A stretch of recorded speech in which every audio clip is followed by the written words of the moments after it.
Hello বন্ধুরা, welcome my YouTube channel Banerjee creation. আপনাদের বাড়িতে যদি গোপাল থাকে, সেই গোপালটিকে আপনারা কিভাবে সঠিক পদ্ধতিতে সেবা করবেন, তার স্নান মন্ত্র কি, তার ধ্যান মন্ত্র কি, তার প্রণাম মন্ত্র কি, এই সমস্ত বিষয়ে আলোচনা করব আজকের এই ভিডিওটিতে। ভিডিওটি স্কিপ না করে অবশ্যই শেষ পর্যন্ত দেখতে থাকুন। চলুন প্রথমেই আমরা জেনে নিই বাড়িতে গোপাল থাকলে কি কি করা উচিত।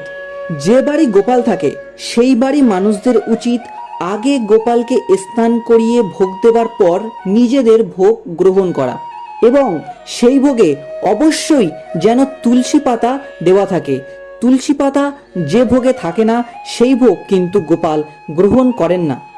গোপালের চারিপাশে কখনোই শুকনো ফুল রাখবেন না, সবসময় টাটকা ফুল দিয়ে গোপালকে সেবা দেবেন, এবং গোপালের পাশে অবশ্যই ময়ূরের পালক ও বাঁশিটি রেখে দেবেন। এইভাবে যদি আপনি গোপালকে সেবা করতে পারেন তাহলে গোপালের অশেষ করুণা আপনি পেয়ে যাবেন। এবার আমরা জেনে নেব গোপালের স্নান মন্ত্রটি কি।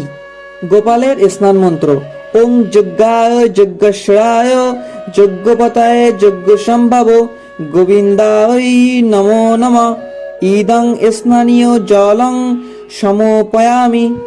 এরপর আমরা জেনে নেব গোপালের ধ্যান মন্ত্রটি।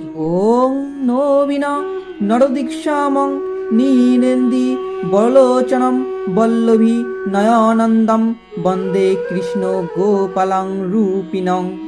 গোপালের প্রণাম মন্ত্র: নীলোৎপলং শ্যামং যশোদানন্দ নন্দনম গোপিকা নয়ন নন্দম গোপালয়ম প্রণামহম।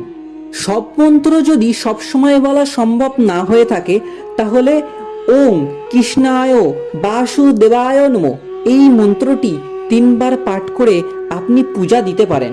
ভিডিওটি ভালো লাগলে অবশ্যই একটি লাইক করবেন ও এই ধরনের ভিডিও পেতে চ্যানেলটিকে সাবস্ক্রাইব করবেন ও কমেন্টে জয় গোপাল লিখতে অবশ্যই ভুলবেন না।